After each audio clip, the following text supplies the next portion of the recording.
prier.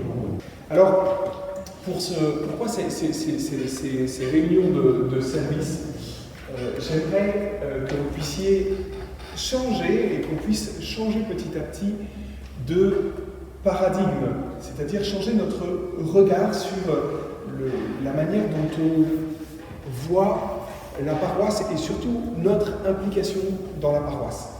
Pour qu'on puisse justement retrouver et trouver encore, c'est le but de notre vie, ce dynamisme de l'évangélisation. Et pour ça, j'aimerais vous raconter une histoire pour vous parler justement de ce changement de regard. Dans le train, il y a un père qui regarde ses enfants jouer et il se trouve que ces enfants sont terriblement turbulents. Vous avez peut-être déjà vécu cela, vous êtes dans le wagon et là, blanc, pas de chance, vous vous retrouvez avec les enfants les plus turbulents. Et puis les enfants sont vraiment turbulents à tel point qu'ils viennent embêter les autres. Et le père qui regarde ça et qui dit rien. Donc les autres voyageurs qui commencent qui patiemment au début ne disent rien en disant bon, il est plus patient que moi, c'est le papa, c'est normal, mais il va dire quelque chose. Et puis 10 minutes, un quart d'heure se passe, pas une réaction du père. Au bout d'un moment, il y en a un qui est excédé, qui va voir le père et qui lui dit écoutez, bien que vos enfants font n'importe quoi, là, faites quelque chose, dites-leur de s'asseoir, parce que nous, on ne va pas passer tout le voyage comme ça. Vous avez une autorité ou pas? Et le père dit franchement, je comprends, vous avez raison. Là, je sors de l'hôpital, leur mère vient de mourir, je suis complètement paumé, je ne sais pas quoi faire. Juste pour comprendre que parfois le regard qu'on peut poser sur une situation n'est pas toujours le regard le plus vrai. Et que peut-être le regard qu'on pose sur l'Église mérite à chaque fois d'être, le regard qu'on pose sur notre paroisse mérite à chaque fois d'être repris, d'être reposé, de se dire comment est-ce que Dieu regarde les choses. Et vous voyez sur la diapo, je vous ai mis 2 tas. Je vous ai mis 2 tas, un tas de sable et de l'autre côté, un tas de graines de moutarde. Et vous le savez parce que je l'ai dit il n'y a pas très longtemps en sermon, en fait, vous voyez, ça mûrit petit à petit. Voilà. La différence entre ces 2 tas, c'est que il y a une réalité qui est organique, c'est-à-dire qu'elle trouve en elle-même, c'est pas du tout la même chose. Dans un grain de sable, dans un grain de moutarde, c'est pas du tout la même chose. Le regard qu'on peut poser à l'extérieur, ça pourrait être même, j'ai essayé de trouver des images qui soient très ressemblantes, et puis j'ai pas trouvé, mais si on faisait la même, voilà, un grain de sable, un grain de moutarde, ça se ressemble.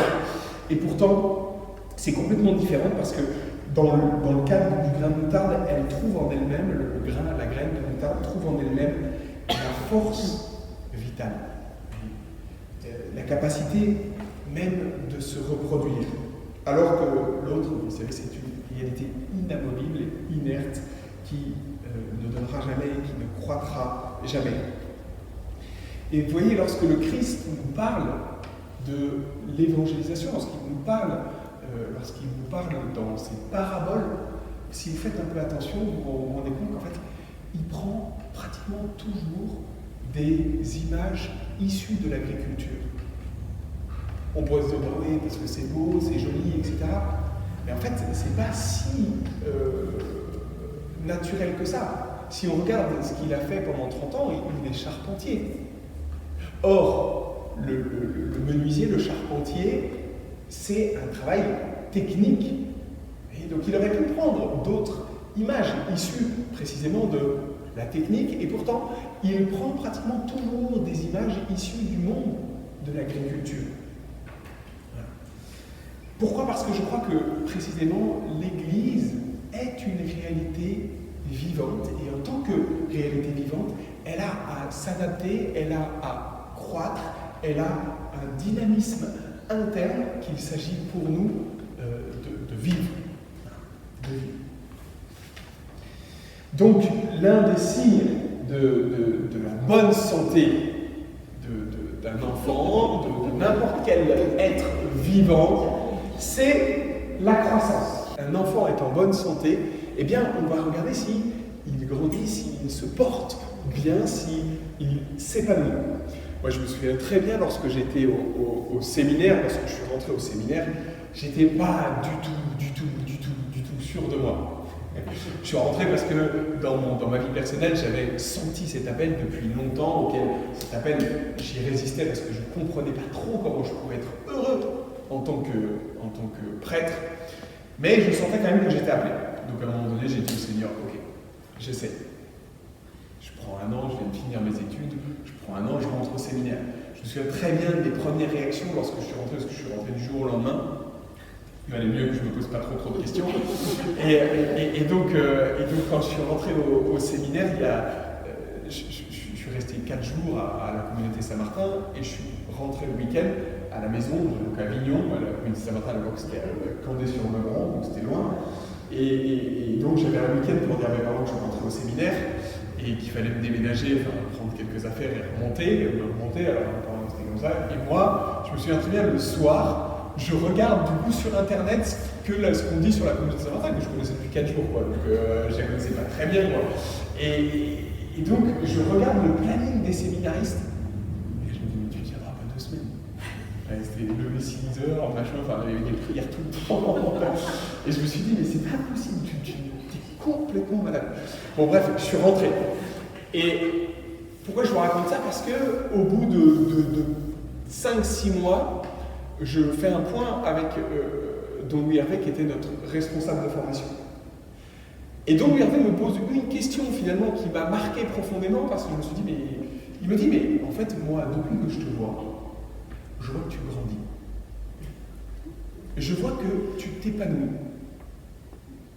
Et très clairement, au fond de mon cœur, alors j'ai fait pas comme ça en rentrant au séminaire, mais j'étais déjà, je pense, épanoui en rentrant au séminaire, mais je me suis rendu compte qu'il y avait des tas d'aspects de ma personnalité qui se dévoilaient, que cette ouverture à Dieu ouvrait mon cœur sur plein d'autres dimensions. Bref, mon intelligence s'ouvrait aux réalités philosophiques, à la beauté de la vérité. Bref, en tout cas, je me rendais compte que j'étais en croissance. Et ça, je ne pouvais pas le nier. Même si, encore 6 mois après, je me disais, t'es sûr, Seigneur, que tu veux vraiment que je sois prêtre?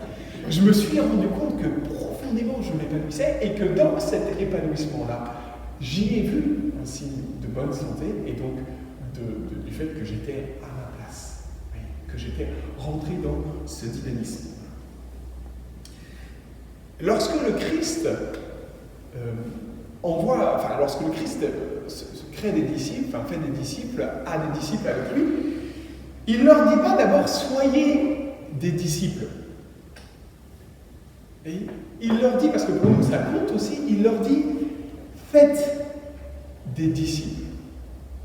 C'est-à-dire que la croissance des disciples n'a pour objectif finalement que d'engendrer la croissance d'autres personnes. Et c'est marrant qu'ils ne leur disent pas d'abord, en premier mot, soyez des disciples. Bien sûr qu'il s'agit pour nous d'être des disciples. Mais le commandement, quand même, ce qu'il nous dit, c'est faites des disciples. Et donc on est appelé à entrer dans cette croissance de l'Église, vous voyez, dans cette réalité organique que l'Église, pour pouvoir nous-mêmes porter du fruit, c'est-à-dire faire des disciples. Donc, voilà un petit peu le but pour moi de cette réunion des services, c'est de nous permettre de revisiter nos services, de revisiter la manière dont on se met et dont on rentre dans cette réalité organique qu'est l'Église pour permettre de faire des disciples, pour rentrer dans cette croissance. Et pour ça, eh bien, figurez-vous qu'on a des outils. Et j'aimerais vous présenter l'un des outils qui n'est pas à absolutiser, mais qui nous permet de relire notre action. Pour terminer, j'aimerais m'appuyer sur notre pape qui nous dit dans Evangelium Gaudium, la joie de l'évangile, la pastorale, d'un point de vue missionnaire, exige d'abandonner le confortable critère du on a toujours fait comme ça. Ça, vous le savez, je pense que vous l'avez déjà pas mal entendu. Mais aujourd'hui, dans cette réalité organique qu'est l'Église qui a à s'adapter au monde dans lequel nous vivons, il y a forcément une vraie inertie entre ce que les plus anciens parmi vous ont vécu il y a 30 ans ici à Sainte-Bernadette et ce qui s'y vit aujourd'hui. La réalité du monde aujourd'hui a déjà quand même évolué beaucoup par rapport, encore une fois, il y a 30 ans, et ça s'accélère. Donc cette réalité organique de l'Église, qui accompagne et qui entre comme toute réalité humaine, eh bien, elle est à revisiter et on ne peut plus simplement se dire on a toujours fait comme ça a toujours marché. Donc, voilà, aujourd'hui, je vous ai mis l'image du canapé parce que c'est ce que disait le pape aux jeunes, vous connaissez, voilà, il faut sortir du canapé. J'invite chacun à être audacieux et créatif dans ce devoir de repenser les objectifs, les structures, le style et les méthodes évangélisatrices de leur propre communauté. Et là, je crois que chaque mot est important. On a déjà fait, vous êtes un peu plus nombreux, mais pas des masses plus nombreux. Je vous dis, il y a 100 bénévoles sur la paroisse, puisque j'envoie 100 textos. Et donc, là, vous êtes un tiers des bénévoles, c'est pas... Merci beaucoup d'être là, mais je le dis parce que je suis filmé, et donc j'enverrai à tous les bénévoles qui ne sont pas là, et je leur dis c'est pas bien, voilà. Voilà. Donc la première réunion, mais je reviendrai dessus, ce que j'ai fait la première réunion, parce que la première réunion on était 10 ou 15. D'accord, et c'était beaucoup trop, enfin vraiment peu nombreux. Pendant cette première réunion, on a repensé les objectifs. D'accord ? J'ai présenté le travail qui a été fait avant moi par le Conseil de Paul et de Henri, voyez, de donner un projet pastoral, c'est-à-dire une vision, quels sont les objectifs que nous nous fixons pour la paroisse, pour Sainte-Bernadette. Mais là, ce que je vais faire du coup, c'est que comme je l'avais déjà fait, je vais plus maintenant m'attarder sur le style et les méthodes évangélisatrices.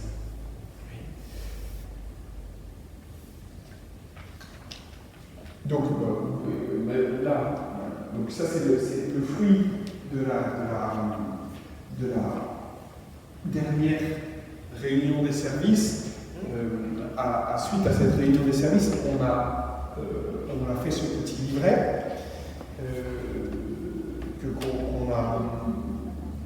qu'on a distribué au début de l'année. Particulièrement, j'attire votre attention là-dessus. Ceux qui ne l'ont pas pris, c'est l'heure de le prendre, ce petit livret. Il y a, je reviendrai dessus, le 4 janvier, qui est notre prochaine réunion des services. Mais le 4 janvier prochain, nous reviendrons là-dessus. Particulièrement, du coup, je vous demande de bien le lire, l'édito. L'édito, le texte, parce que dedans, nous avons ce projet pastoral qui est vous voyez ici sur le planning, on a le 4 janvier, la prochaine réunion des services. Donc maintenant, je vais rentrer sur l'une de ces méthodes évangélisatrices qu'on appelle, vous avez peut-être déjà entendu parler des 5 essentiels. Qui en a déjà entendu parler? D'accord. Personne. Donc, il s'agit encore une fois d'une méthode et d'une manière de repenser et d'analyser notre action pastorale. Ces 5 essentiels, ils ne viennent pas de nulle part, ce n'est pas une invention, ça vient directement de l'Évangile et ça se repose sur un sacrement que vous avez reçu et qui fait de vous des missionnés, qui fait de vous des évangélisateurs, qu'est le baptême. Voici ce qu'on a dit pendant votre baptême, le jour de votre baptême. Par le baptême, le Dieu Tout-Puissant, Père de notre Seigneur Jésus-Christ, t'a libéré du péché et t'a fait renaître de l'eau et de l'esprit. Toi qui fais maintenant partie de son peuple, il te marque de l'huile sainte pour que tu demeures éternellement membre de Jésus-Christ, prêtre, prophète et roi. Dans la dimension sacerdotale de prêtre se trouve d'eux des essentiels, c'est-à-dire l'adoration, la prière et l'intercession. Dans la dimension prophétique, c'est l'évangélisation, je vais revenir après sur les 5 essentiels, ne vous en faites pas, et sur la royauté, le munus docendi, c'est le service du prochain.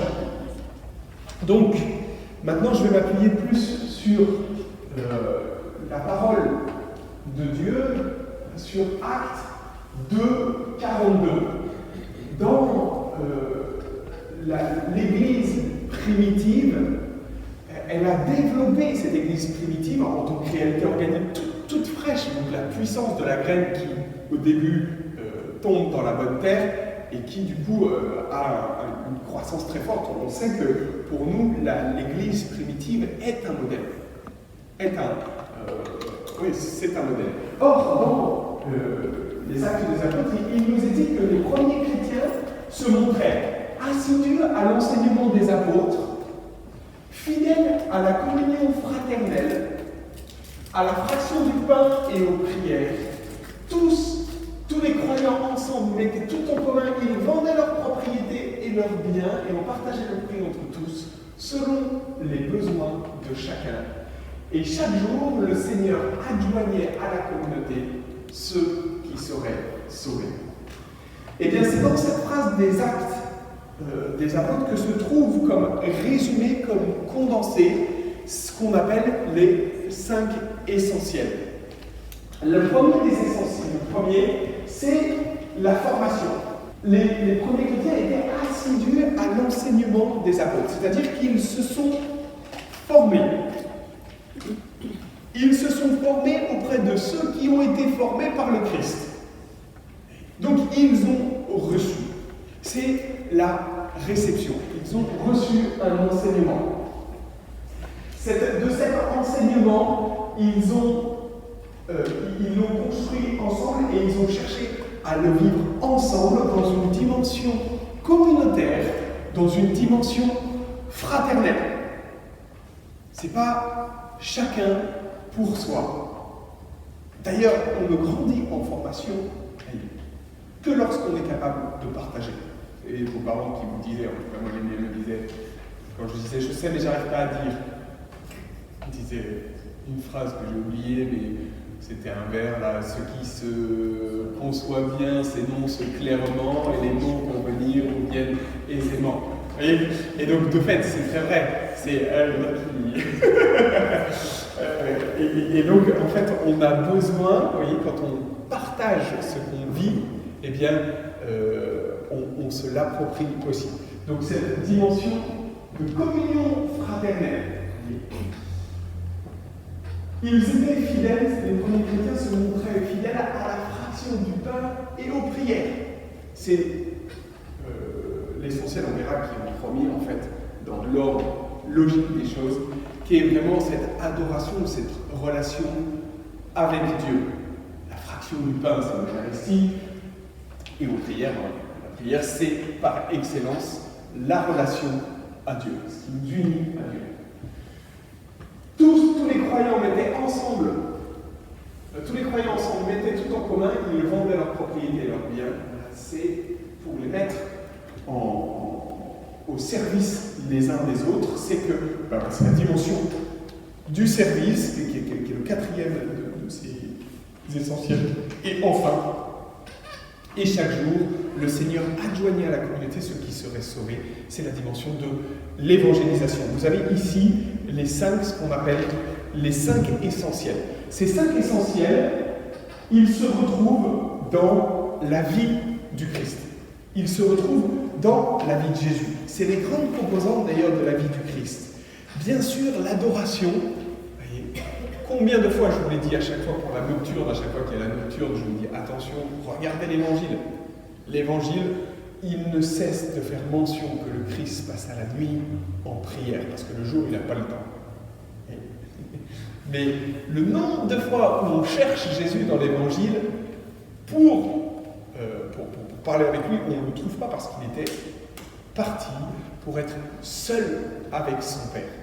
Donc la prière, l'adoration qui est l'un des grands moments, enfin, le moteur même de la vie du Christ.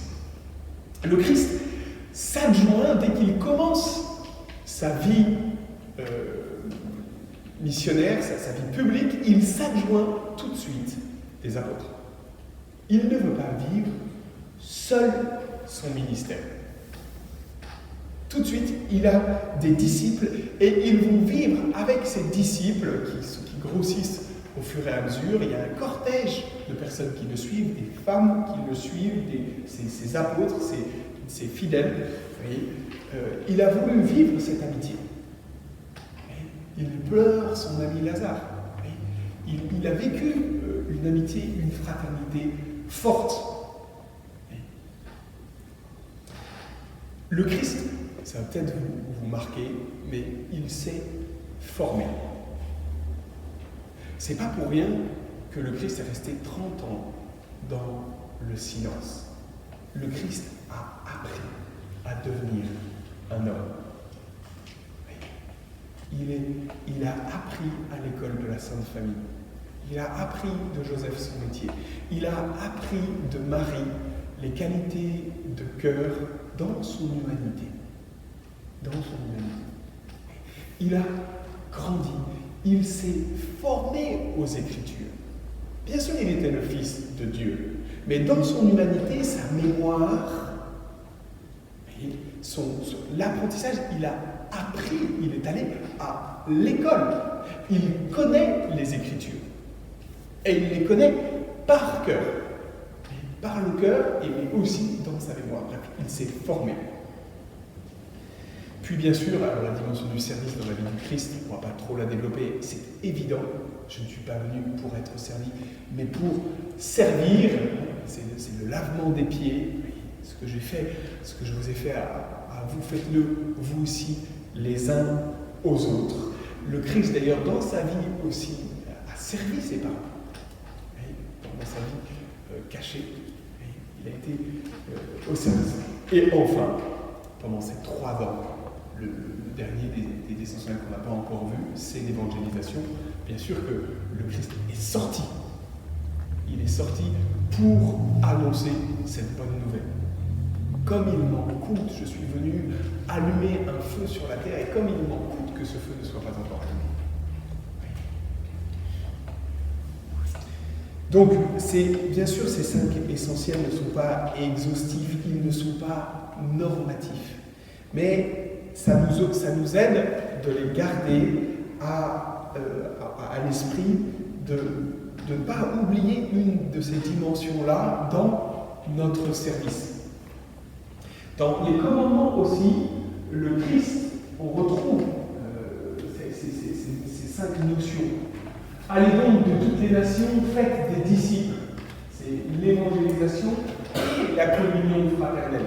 D'accord ? Il ne dit pas faites un disciple, il dit faites des disciples, baptisez-les au nom du Père, du Fils, du Saint-Esprit, leur apprenant.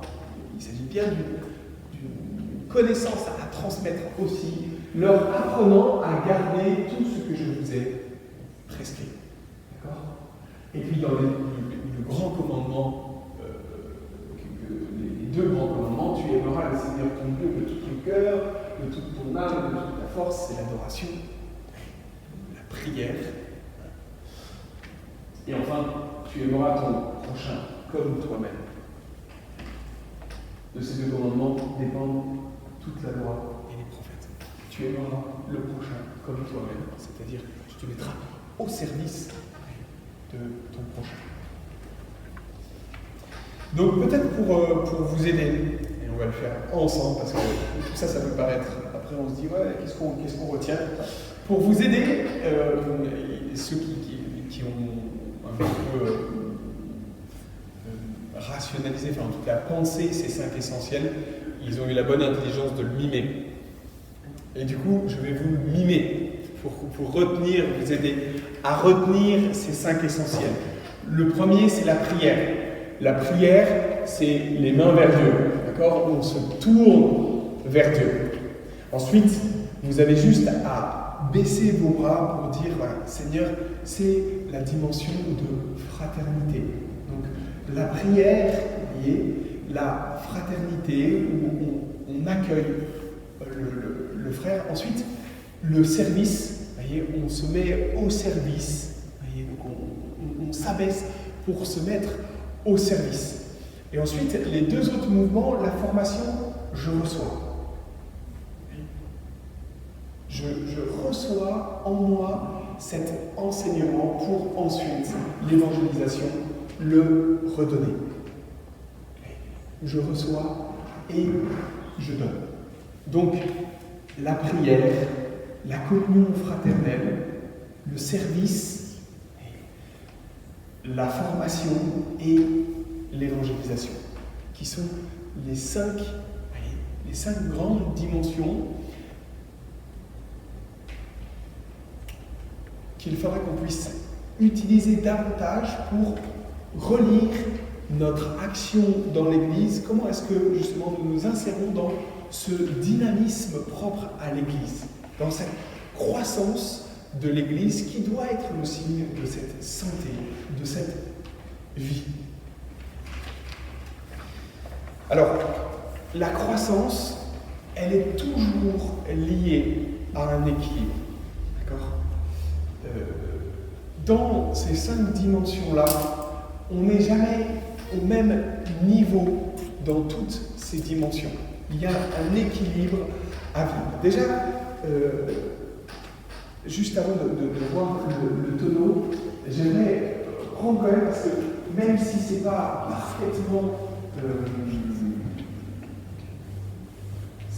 ça ne se vérifie pas à chaque fois, il y a quand même un ordre logique à ces 5 essentiels.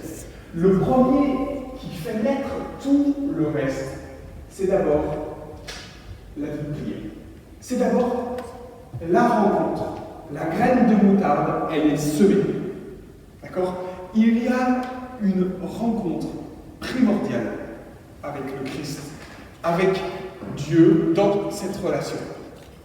Encore une fois, c'est pas toujours dans cet ordre que ça se passe, mais vous allez le voir, il y a quand même une certaine logique. Au début, la graine est semée. Pour qu'elle puisse grandir, il faut qu'il y ait une certaine connaissance. On ne peut grandir dans la vie de prière, dans la vie d'amour, en fait, dans ce cœur à cœur avec Dieu, que lorsqu'on apprend à connaître Dieu, que lorsqu'on reçoit une formation. Et c'est dans cette formation que l'on grandit. En fait, ils ne sont pas dans l'ordre sur le petit schéma. Donc, c'est la graine qui se développe. Et c'est pour ça que je me suis mis dedans. Je reviens juste entre prière et formation, il y a fraternité. C'est le sol. Lorsqu'on reçoit cette graine, elle doit tomber dans un sol porteur. Or, quelqu'un qui a commencé à faire l'expérience de Dieu, la première chose qu'il va faire, c'est qu'il va vouloir s'adjoindre à une communauté. Et de la manière dont il va s'adjoindre à une communauté va naître ou pas la continuité de cette croissance. Une personne qui fait à un moment donné un événement, le Christ rentre dans sa vie. Et quel que soit l'événement, cette graine qui est semée, il va venir voir les chrétiens. Il va venir à l'Église. En fonction de la fraternité qu'il aura, c'est ce qui déterminera le sol. On n'a jamais vu un pingouin se développer au tropique, ni un palmier sur la banquise. La bonne terre, ça va être la fraternité qu'on a entre nous et l'accueil qu'on va faire à celui qui vient pour la première fois. Et c'est cet accueil-là qui va conditionner ensuite la croissance. Cette croissance dans la formation, justement dont je vous parlais. Cette connaissance progressive de l'amour de Dieu, elle est comme initiée par la grâce de la prière, par cette rencontre avec Dieu. Elle est ensuite reçue dans un bon sol, un bon terreau, qui est notre fraternité, notre manière d'accueillir. Ensuite, elle croît, cette graine par justement la connaissance de cet amour incroyable que Dieu nous porte. Donc ça, c'est tout l'aspect de formation. Et une fois qu'on a été formé, on va pouvoir se mettre vraiment au service. On va rentrer, on va prendre une responsabilité. C'est ce que vous faites dans ce développement organique de l'Église. Mais ce service n'a pour unique but que, donc ça serait comme la fleur, que de donner un fruit, et ce fruit, c'est l'évangélisation. Et donc, il y a quand même un processus, cette prière, cette fraternité, cette formation, ce service qui mène jusqu'à l'évangélisation. Et encore une fois, je suis complètement d'accord, il y a des personnes qui vont arriver à la prière d'abord parce qu'ils ont pris un service. Quand j'étais à Châlons-en-Champagne, j'ai rencontré un homme à qui une sœur qui ouvrait l'église de la basilique de l'Épine, qui était le sanctuaire de l'Épine. C'était une sœur qui était assez âgée, qui avait peur la nuit, et à un moment donné, elle se disait, moi je ne peux plus me déplacer. Elle est allée voir le voisin, mais en se disant, s'il vous plaît. Le voisin, il n'a jamais mis les pieds à l'église. Quand il avait un certain âge, et voyant cette sœur qui lui demandait, est-ce que vous voulez bien ouvrir et fermer l'église, il a dit, ok, pas de problème. Ça a mis 1 an. Et au bout d'1 an, au début, il faisait juste. Il ouvrait, il fermait. Il y a quelqu'un, il fermait, hop, il repartait. Petit à petit, c'est lui qui l'a raconté après, parce que du coup, on a sympathisé. Puis petit à petit, il est resté un peu plus dans l'église. Il se baladait dans l'église pour faire, il y a quelqu'un, il est resté un peu plus longtemps. Ah bah non, il n'y a toujours personne. Et puis petit à petit, il est devenu, il a fait cette rencontre. Donc c'est par le service, par exemple, que là, il a fait cette rencontre. Donc cet ordre-là n'est pas toujours vrai. Mais il y a quand même une logique. Dans le sens où, si pour un service, par exemple, comme la catéchèse, parce qu'on trouve personne, vous voyez, eh bien, on va chercher quelqu'un qui ne connaît pas la communauté paroissiale parce qu'il ne pratique pas. Vous voyez, on se dit, bon, je vois qu'ils font la moue. C'est pas le cas ici, ouf! Mais j'ai connu des endroits où c'était des mamans d'enfants de caté qui faisaient le caté et qui n'avaient clairement pas vraiment la foi. Mais qui le faisaient parce qu'ils voulaient transmettre des valeurs. Mais la rencontre avec le Christ. Donc il y a quand même un certain ordre. Si on veut être vraiment au service, il faut avoir fait la rencontre du Christ. Okay. Bref.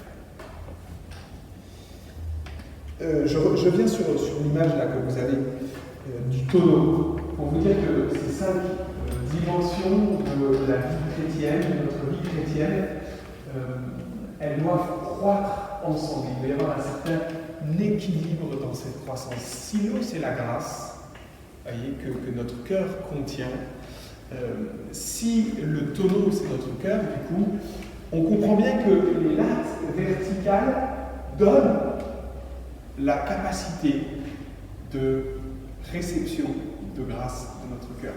Et que c'est la latte la plus petite qui donnera le niveau d'eau.